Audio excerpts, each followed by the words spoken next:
Salutation. Welcome. Welcome to this world of Dr. Sebi, the organic world. Brothers and sisters,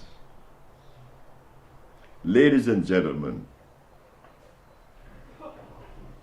over the years, I have been asked so many times by many of you, Dr. Sebi, how did you learn to put these compounds together? How did you know what to choose from the forest? Well, I could tell you stories about how I was led to it. But for me to say today that I did it on my own recognition and that I am that wise, no, I'm not. It didn't happen that way. How did it happen? You see, I have been now on this planet 82 years, and over the last 60 years, I have been very well aware about activities that reverberate around the diaspora, and that which includes our culture, the black man, as we are called. Well, there are many of us that have many expressions about blackness, and they are good because they show growth. We're growing. Noble Drew Ali, Marcus Garvey, they are most honorable Elijah Muhammad, dear holy apostle. Then you have people like,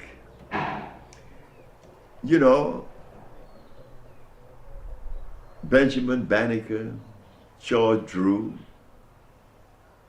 All these men, they fit in this chronology, in this sequence, in this procession. What we see here is this. Dr. Sebi drew from all of these people and still drawing from you. What I came to the conclusion very early, and I couldn't verbalize it because in the 60s, the talk was philosophy. It was Herodotus. It was Pliny. It was Socrates. It was Plato, Diogenes, Aristotle. Well, I couldn't participate in their conversations in Los Angeles with the great Ron Karinga and Kalu, Chaka, Lee Drawn. They all entertained these very heavy, important subjects. I couldn't participate. Why? Because I could never put my finger on something that these people were saying that related to blackness. Couldn't. And I grew up in a black house in Honduras as a little boy. So I couldn't take part in their dialogue. Sometimes I would feel handicapped. Sometimes a little bit like emotionally disturbed because I want to participate. But what I didn't know, and I didn't notice, was that life had it arranged for me to keep my big mouth shut. Yes, I kept my big mouth shut. From age 30 until about age 47. Those 17 years, I was able to put together, or I was able to receive from the natural arrangement of life what was really going on. Well, this is what I saw. This is what I received.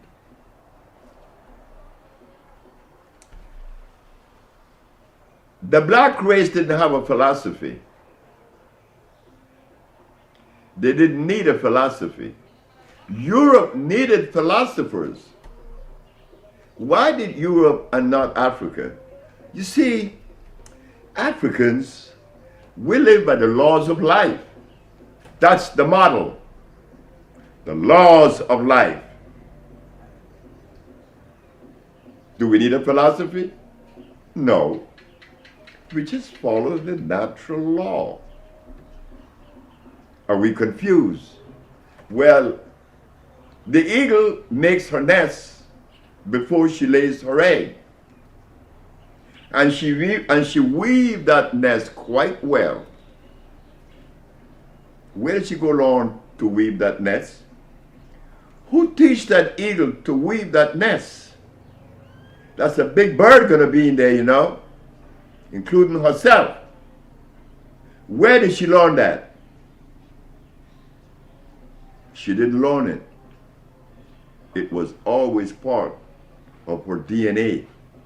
It's inscribed, indelibly imprinted in her DNA. And what about the bear in the Alaskan tundra? When it gets cold, not her den. She's right in the middle of the cold, but she knows how to fix that den and to shape that hole that the wind would not bother her and her cubs while she's in her den. Where did she learn that? It only shows that we too are part of that cosmic arrangement, that procession.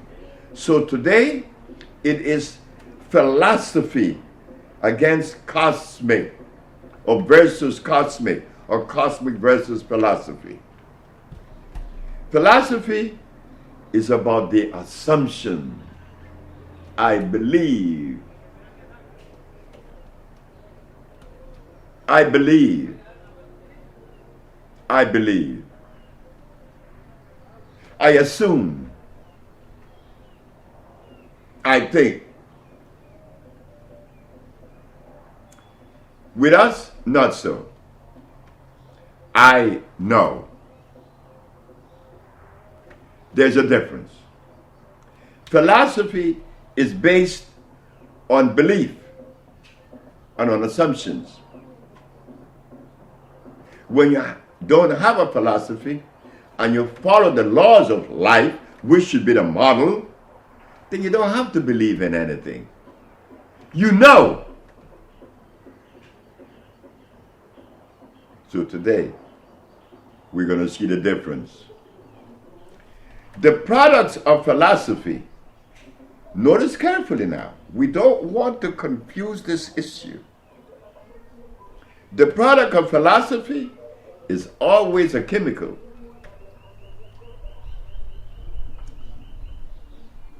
Arsenides, cyanides, mercury, and antimony. These are the products of philosophy. They are made in a laboratory, expecting them to assimilate with the human body. Come on now. That's philosophy. Again, I repeat. Cyanides, arsenides, mercury, and antimony. These are the products of philosophy. These are applied to food and medicine. With the black man, not so. Ours is organic. Ours is natural. So we go just the opposite of arsenides, cyanide, antimony, and mercury. These are protoplasmic poisons. Now we travel into the organic world, the world that is free of philosophy. We want to make sure that when we enter the field of nutrition or of addressing disease, you don't want to go into that arena believing, because I could believe that I'm giving you mullein, but it is foxglove, and I'm going to poison you because they look alike. I have to know. So with the black man not having a philosophy, what are we left with? The model of life, nature itself. So from nature, we get phosphates, carbonates, iodides, and bromides. These are considered by biochemistry as food and vitalizers, not protoplasmic poison. Phosphates, carbonates, iodides, and bromides. You mean to tell me that I have to learn these things? Oh yes, Dr. Sebi. You have to learn the language of biochemistry. Hey, but hold it, fellas. Like, is that necessary? Today it is. Why? Because when our mothers was taken away from the forest, she was introduced to the mechanical world. So we have to understand the mechanical language. But in the forest, we didn't have to know about cyanide, arsenic, mercury, and antimony because it didn't exist. And we didn't have to learn about phosphates, carbonates, iodides, and bromide because that's all we had. So whatever selection you made, you were right on time. But we lost that ability. We lost that ability over the 500 years of eating things that offends us. We're not able to select from the forest or to even know what to eat. Could you imagine that I, the educated man, need a nutritionist to hold my hand? A nutritionist need to come and hold my hand to show me what to eat. Does an elephant have a nutritionist? Does a gorilla have a nutritionist? The answer is no.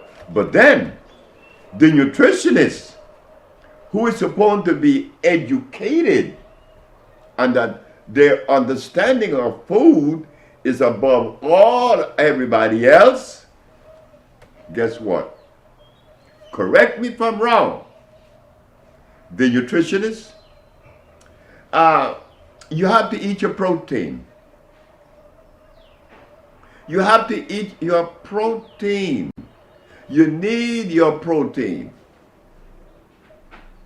The nutritionist is telling us that we need our protein. They went to school. Now, why do they have to hold your hands to show us that we need protein? The gorilla doesn't hold anybody's hand to show them what they need to eat. They know. It's coded in the DNA. So you see, when Messenger Elijah Muhammad said that they gave us the wrong food to eat, we didn't realize the extent of the damage that was done to the brain and to the central nerve system only because we cease honoring our mother and our father. It wasn't our fault, yours nor mine or anyone else. But the time has arrived that it is right in front of our face. Whether you're a Christian, whether you are a Muslim, whether you are a Buddha, or you're a Hebrew Israelite, not to mention Jewish, they all comes to the Usha village for what? The cure of their disease. So you see, and that including Dr. Sebi, we all are sick. Regardless to your religious belief. So we come to this juncture in which we have to put forth a level of understanding that's going to take us beyond religion. And why is that? Well, a few things. Religions. The Christian had me eating pork, which is going to hurt me. It hurt me for many years. It hurt me until I was 30. It hurt me. Messenger Elijah Muhammad came into my life and removed it. Then I had to leave what the messenger, recommended. Lamb and carrots. I couldn't eat that either. But the messenger always said that the best Muslim was still in the street. In fact, the messenger knew, and I knew this from his mouth. I ate with Messenger Elijah Muhammad in 1959 in Chicago on Woodlawn Avenue. Present was John Ali, National Secretary, Supreme Captain Raymond Sharif, and there was myself and Harry Nance from New Orleans and the messenger.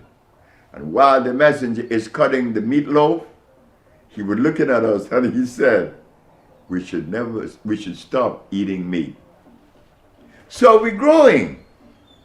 You see, Christianity helped me, Islam helped me, the Hebrew Israelite helped me. But the time has come, I now have to help them. Because we cannot eat the tofu that the Hebrew Israelite is selling us, because it's going to hurt us. Tofu, my brothers and sisters, is starch. Starch is not a food. Starch is known in the scientific world as carbonic acid. It's not a food. It creates another level and a reaction that produces sulfides in the body. Sulfides does one thing and one thing alone: rob you of your oxygen. And this is why many of our patients that is cancerous of the breast or of the reproductive organ are Muslims or Hebrew Israelite. Why? Because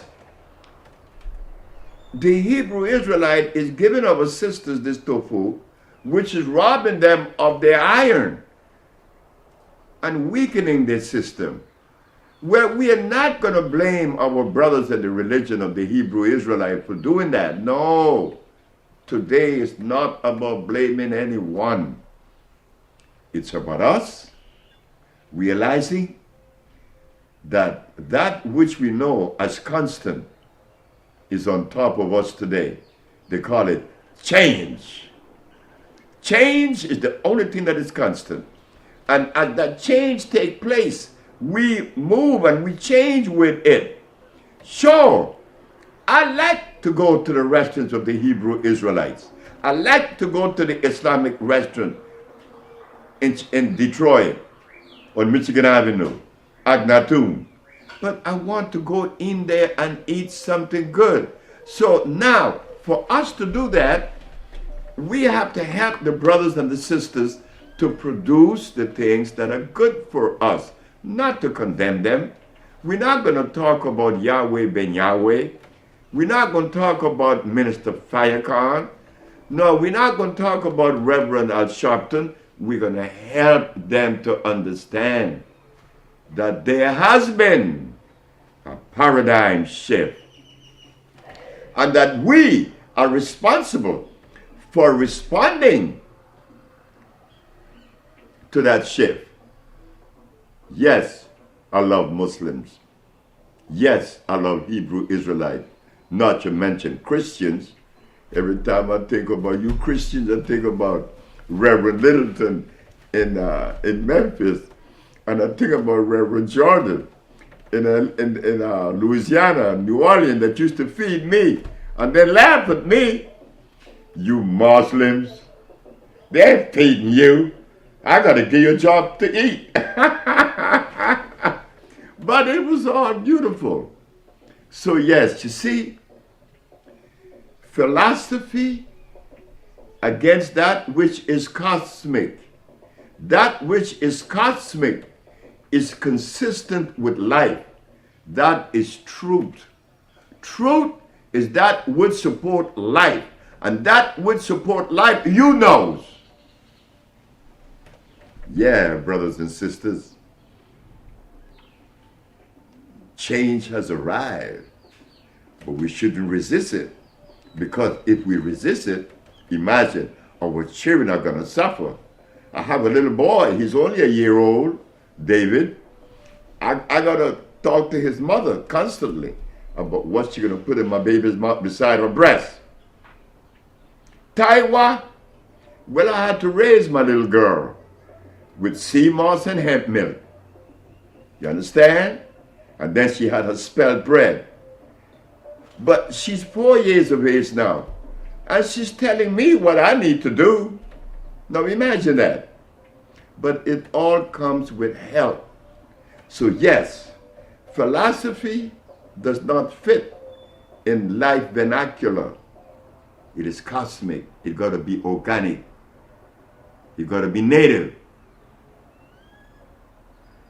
It is electrical. And that is where Dr. Sebi draws his energy from.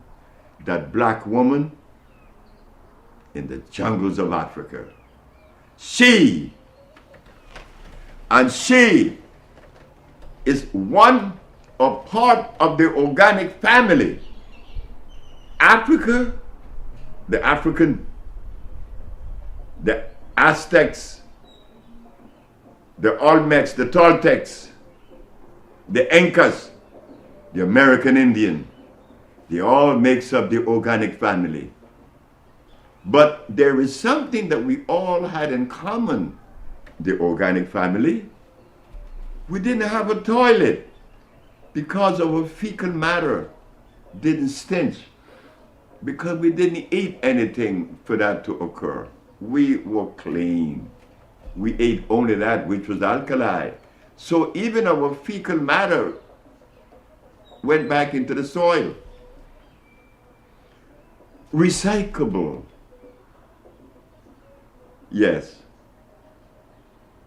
I had to fight some uphill little things in the past, you know, obstacles, they call them. One is that I was taken to the Bronx Botanic Center in November of 1987, questioned by botanists from Yale and Harvard or Princeton. I know what they were doing. See, I was arrested, and my case began in '88. Now they want to test me, and they send these people to see if my premise was consistent, if my foundation was solid. Well, I don't really have to prove myself to anybody. I just got to produce. I was always about production, not talking. So the man said, the Jewish man, are you acquainted with the works of Dr. David Ayensu? That he's trying to find the cure of leukemia using the rosy periwinkle? I said, I think I am. What do you know of it? I said, well, Dr. David Ayensu is looking for the cure of leukemia by isolating the active ingredient in the rosy periwinkle. But the rosy periwinkle is a hybrid plant. It's an acid-based plant. It was cross-pollinated in Madagascar by the French. Because it was cross-pollinated and it isn't a product of nature, the base is acid. That's the secret. No big secret. If nature didn't make it, don't take it. If nature didn't make it, don't take it. Don't take it if nature didn't make it. This I heard from the mouth of some sisters in Philadelphia when I gave a speech. And they were right. You see, nature doesn't make anything with starch. And the rosy periwinkle has starch. No healing. So enough for the research of Dr. David Ayensu. He's a beautiful brother. He's from Ghana. He's a member of the Smithsonian Institution. But we have to help Dr. David Ayensu to understand certain things. Like we have to help Dr. Sanjay Gupta. Dr. Sanjay Gupta, you always make these recommendations across the board. One size fits all. No, brother. We love you, Gupta, but we see where you need to raise your level of understanding, because when you talk, you seem to forget that there is a genetical thing that need to be considered. My genetic predisposition is not the same as a Caucasian or Chinese or an Eskimo. We are different. Hey, Sanjay? So when you go back talking about treatment and complementing, be careful, man. You have to know something about our genetical predisposition, which I don't think that they taught you in school. So we want you to know that you need to revamp your position. As far as Dr. Deepak Chopra, we also love you. But you were the one that asked me, why did I remove from Teddy Pendergrass eggs and steaks and chicken, when you said to me that these are the things that constitute protein? Dr. Deepak, you too, we need to help you, and we are willing to do so. You see, when we African talk, we talk from a position that is linked to the procession of life. So, Dr. Deepak Chopra, when you told Teddy in front of me, when you told me in front of Teddy that I was not supposed to do such thing, you forgot that everything on Teddy was moving that was never supposed to move again. We are not in opposition to you, but you doesn't know anything about the African and our cellular structure or predisposition.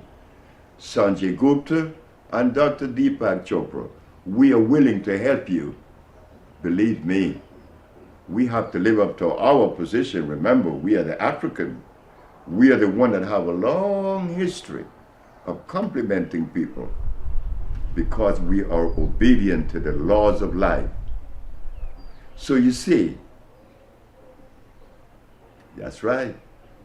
There has been a paradigm shift where brothers and sisters just come with the shift. Today, I hope that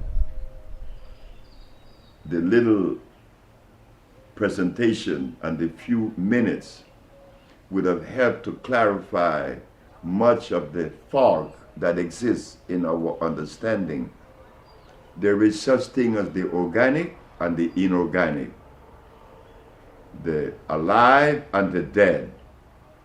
Protein has no place in the human body because it is non-electrical. We are electrical. Electric body, electric food. That is chemical affinity. That is digestion. That is assimilation. Thank you. Thank you very, very much. And this is one of the chapters from the African bio-mineral balance. Thank you, my brothers and sisters. Thank you very much.